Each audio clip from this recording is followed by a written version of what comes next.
आज आषाढी एकादशी निमित्त रायगड जिल्ह्यातील असणाऱ्या खालापूर तालुक्यातील टाकळी येथील धाकटी पंढरी म्हणून ओळखल्या जाणाऱ्या विठ्ठल मंदिरामध्ये भाविक भक्तांनी जे आहे ते दर्शनासाठी मोठ्या प्रमाणात गर्दी केलेली आहे। विठो नामाच्या गजराने जो परिसर आहे तो दुमदुमलेला आहे। मंदिराचे अध्यक्ष आपल्या सोबत बोलण्यात येतात।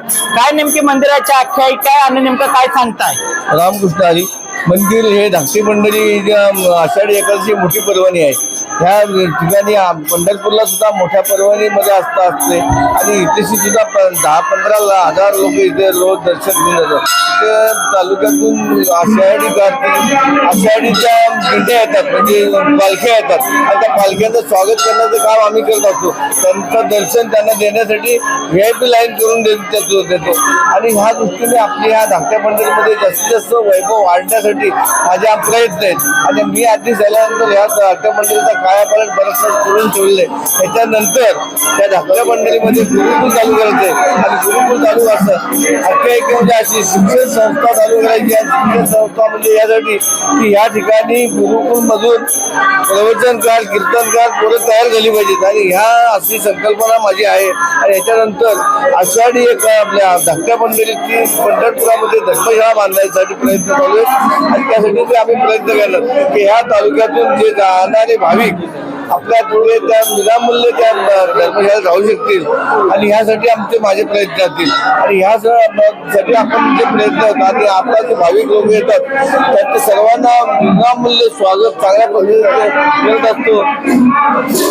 आख्यायिका काय? आख्यायिका म्हणजे तुकाराम महाराज या ठिकाणी आख्यायिका म्हणजे तुकाराम महाराज या ठिकाणी व्यापार करायला आले होते आणि व्यापार करत असताना त्यांची उधारी झाली आणि उधारी झाल्यानंतर त्यांना पैसे वसूल करण्यासाठी बोंब मारले आणि म्हणून या विठोबा ते बोंबला विठोबा बनायला लागलेत आणि त्यासाठी पांडुरंग स्वतः प्रगट होऊन तुकाराम महाराजांची पैसे वसूल करून दिले आणि तशी आख्यायिका इथे या ठिकाणी आहे। खोपोली नगरपालिकेचे नगराध्यक्ष कुलदीप शेंडे आहेत। दादा काय सांगता, नगरपालिकेच्या वतीने कसं नियोजन करण्यात आलेलं काय नेमकं सांगताय? आणि 15 दिवस मोठी यात्रा भरते, जिल्ह्यातली मोठी यात्रा आहे, काय सांगताय? कसं आहे की आपला सर्वांचा एक बहुमान आणि आपण सर्व भाग्यवान आहोत आम्ही खोपोलीकर असं खालापूर तालुक्यातील जनता की आपल्याला इथे पंढरपूरचं जे काही विठ्ठलाचं दैवत आहे त्याचे आपल्याला दैवत आहे जागा झालेला आहे।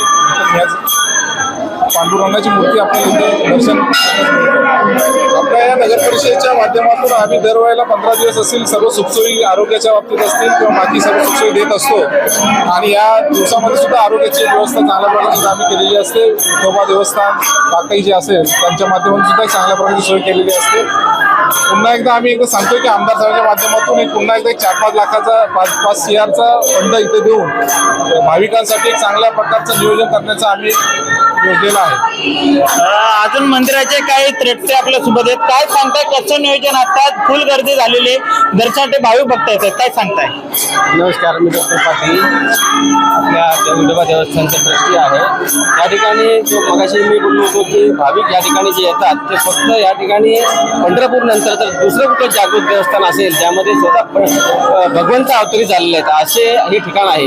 या ठिकाणी तुकाराम महाराजांनी जेव्हा बोंब मारली होती तेव्हा त्यांच्या मदतीसाठी स्वतः भगवंत या ठिकाणी आल्या कारणाने ह्या पर्वतामध्ये या टाकळी या क्षेत्रामध्ये जिथं आता विठोबा देवस्थान आहे त्या ठिकाणी त्यांची प्रचिती लोकांना येते आणि पंढरपूरला जाता येत नाही असे सर्व भाविक या ठिकाणी येतात। म्हणजे महाराष्ट्राचं 2 नंबरचं असं हे ठिकाण आहे त्यामध्ये भगवंताची प्रचिती लोकांना येते आणि ह्या देवस्थानमध्ये आमचे वडील ज्या श्री अनंत गोविंद पाटील यांनी अध्यक्ष झाल्यापासून आमूलाग्र असा बदल केलेला आहे। आपण या ठिकाणी पाहत असाल की मंदिराचा परिसर मंदिराचा गाभारा या ठिकाणी सुशोभित करण्यात आलेला आहे आणि हे सुशोभीकरण फक्त एक चांगली विचारसरणी घेऊन या ठिकाणी जेव्हा लोक ट्रस्टी म्हणून आले तर माझे वडील वगैरे आणि आम्ही सगळी कमिटी ह्याच कमिटीने हा आमूलाग्र बदल केलेला आहे आणि ह्या बदलाचा उपयोग लोकांना असा होतो की लोकांना आकर्षित वाटतं या ठिकाणी येणे, कारण कुठलीही गोष्ट सुशोभित असेल तर त्या ठिकाणी लोक आकर्षित होतात, भगवंताची प्रचिती या ठिकाणी येते, लोकांना शांती लाभते आणि ह्या कामात ह्या हेतूसाठी ह्या पर्वणीचा लाभ घेण्यासाठी महाराष्ट्रातील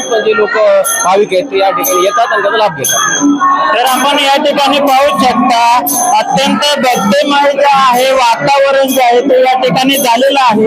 या ठिकाणी ज्या वारकरी महिला आहेत त्यांनी देखील या ठिकाणी जो आहे तो फेरा धरलेला आहे। विठ्ठल माऊलीचा जो गजर आहे तो या ठिकाणी करण्यात येत आहे. आपण या ठिकाणी पाहू शकता अत्यंत आनंदात या वातावरणामध्ये या ठिकाणी या ज्या महिला आहेत या विठू नामाचा जो गजर आहे तो गजर करताना पाहावयास मिळत आहेत. तसेच या ठिकाणी अनेक जे भाविक भक्त जे आहेत ते देखील दर्शन करता या ठिकाणी या मंदिरामध्ये जे आहेत ते दाखल झालेले आहेत. अनेक भाविक भक्त जे आहेत त्या विठ्ठल रुक्मिणीचं आपल्या लाडकं विठ्ठल रुक्मिणीचं दर्शन जे आहे ते घेताना पाहावयास मिळत आहेत.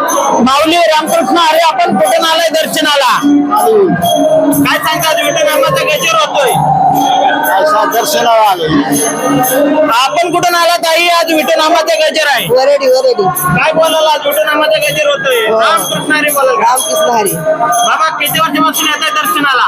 बरेच वर्ष येत आहे. आज विठ्ठल मंदिराला पंढरपूरला नाही जायला भेटत, प्रति पंढरपूरला दर्शन भेटते का विठ्ठलाचं? विठ्ठलाचं दर्शन आपल्याला भेटते का? आज विठ्ठल साक्षात आपल्या नगरीमध्ये आले, काय सांगताय? पंढरपूरला जायला नाही घालला दरवर्षी.